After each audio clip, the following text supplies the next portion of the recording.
बातों के माध्यम से ये सिर्फ जुमला चल रहा है। सर इतना समय इनके पास, विपक्षी दलों के गठबंधन के पास पूरा समय था। अगर ये चाहते तो तब से लेकर अभी तक इसको ले आते, पर नहीं लाना इनकी नीति, इनकी नीयत को दिखाता है।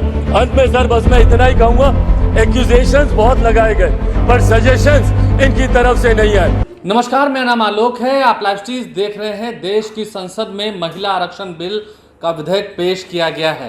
हालांकि देखिए, महिला आरक्षण जो है वो 2026 के बाद ही हो पाएगा, क्योंकि इसमें जब सर्वे कराया जाएगा, जब सेंसस होगा, जनगणना कराया जाएगा, उसके बाद ही यह नारी शक्ति वंदन अधिनियम जो है वो लागू होगा। लेकिन फिलहाल इस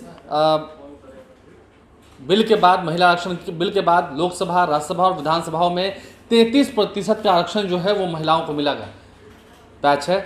लेकिन इस विधेयक के पेश होने से ये लाभ होने जा रहा है कि 33% महिलाओं को आरक्षण मिलेगा विधानसभा और लोकसभा में। तो आप समझ सकते हैं, देश की संसद में भी और विधानसभाओं में भी महिलाओं की भागीदारी जो है बढ़ेगी, नारी सशक्त होगी, महिला सशक्त होगी। अब इस पर ही तमाम जितनी राजनीतिक दलें हैं वो अपनी अपनी बातें रख रही हैं। लोजपा रामविलास के राष्ट्रीय अध्यक्ष हैं चिराग पासवान, वो कह रहे हैं आज तक बातें लंबी सभी ने की है, लेकिन इस बिल को अटकाए हुए थे। जो लोग कह रहे हैं कि ये हमारा है, कांग्रेस की ओर से सोनिया गांधी ने कहा कि ये पहले ही कांग्रेस की पहल रही है, लेकिन बिल अटका हुआ था। अब लोजपा रामविलास के राष्ट्रीय अध्यक्ष हैं चिराग पासवान, देश की संसद में क्या करें, जरा सुनिए। चिराग पासवान जी, प्लीज अभी Chirag ji for giving me this opportunity. संविधान में 128वें संविधान संशोधन पे आए इस विधेयक के समर्थन में सर मैं अपनी बातों को यहां पर रखने के लिए खड़ा हुआ हूं।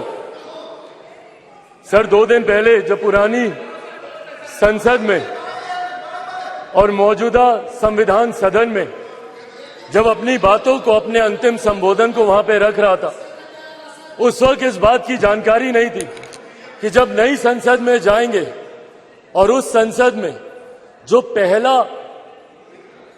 संबोधन होगा वो देश की आधी आबादी से जुड़ा हुआ होगा। यकीनन ये हम सब के लिए सर एक बहुत सौभाग्य की बात है कि लंबे समय से, और इसमें मुझे लगता है हर एक व्यक्ति सहमत होगा, ये मांग लंबे समय से हर राजनीतिक दल, हर राजनेता की रही, पर हर राजनीतिक दलों ने इस पे अपनी राजनीति भी खूब रची। इस कानून को बेहतर बनाने की आड़ में, इस कानून को सशक्त करने की आड़ में, महिलाओं को और अधिकार देने की आड़ में लगातार निरंतरता में इस विधेयक को लटकाया गया, इसको संसद में आने से रोका गया। और यही कारण है सर, पिछले 27 सालों से ये कानून अभी तक अपने मूल स्वरूप में नहीं आ पाया, धरातल पर नहीं उतर पाया, क्योंकि इस पे सिर्फ राजनीति होती गई।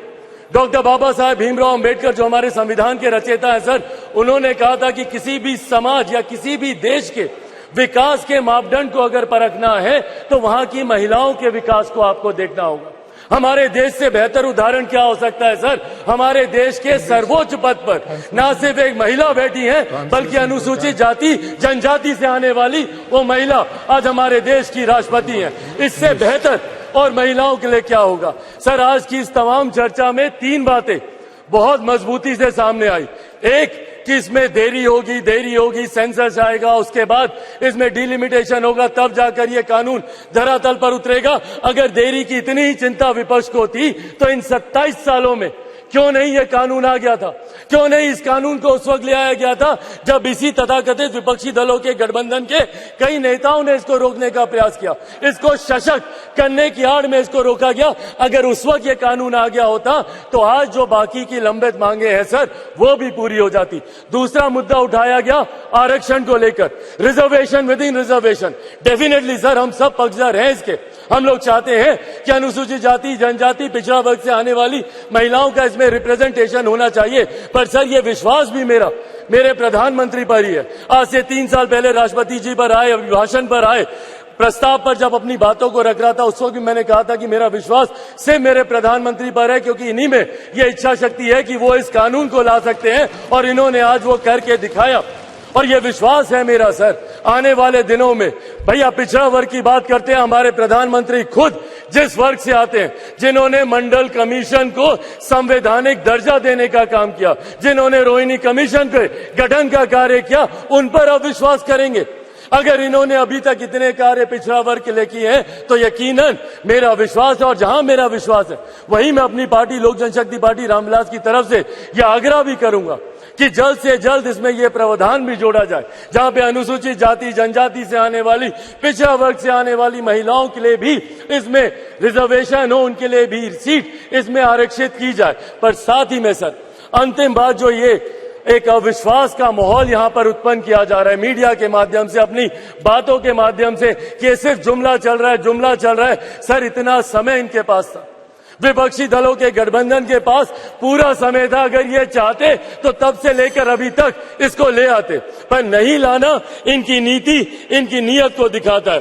अंत में सर बस मैं इतना ही कहूंगा, एक्यूजेशंस बहुत लगाए गए पर सजेशंस इनकी तरफ से नहीं आए। सर यह आग्रह मैं करता हूं कि जल्द से जल्द इस कानून को, और तमाम दल क्योंकि इसमें सहमत है, विद कंडीशन सहमत है, पर मैं चाहूंगा कि सर्वसहमति से इसको पारित किया जाए। और अंत में सर मैं एक शब्द अपने क्षेत्रवासियों की तरफ से, जिन्होंने प्रधानमंत्री जी को बधाई दी है, जमुई के लोग, हाजीपुर के लोग, बिहार की पूरी जनता ने प्रधानमंत्री जी को इस विधेयक को लाने के लिए ढेर सारी बधाई दी है। बहुत बहुत धन्यवाद सर। तो नारी शक्ति वंदन अधिनियम को लेकर के चिराग पासवान ने क्या कुछ कहा है आपने सुना है। देश की संसद में जेडीयू के राष्ट्रीय अध्यक्ष ललन सिंह ने भी आज हुंकार भरी है, क्योंकि बिहार में मुख्यमंत्री नीतीश कुमार ने भी कहा है कि यहाँ पर बड़े पैमाने पर, चाहे वो सरकारी नौकरियों में हो या फिर पुलिस बल में हो, इसके अलावा पंचायती राज व्यवस्था में हो, सभी जगह पर सरकार ने महिलाओं को आरक्षण दे रखा है। 2006-07 से ही ये नियम लागू है। अब ऐसे में जब केंद्र सरकार ने भी पूरे देश में महिलाओं को आरक्षण देने की बात कही है तो ये फैसला स्वागत योग्य है। जेडीयू ने भी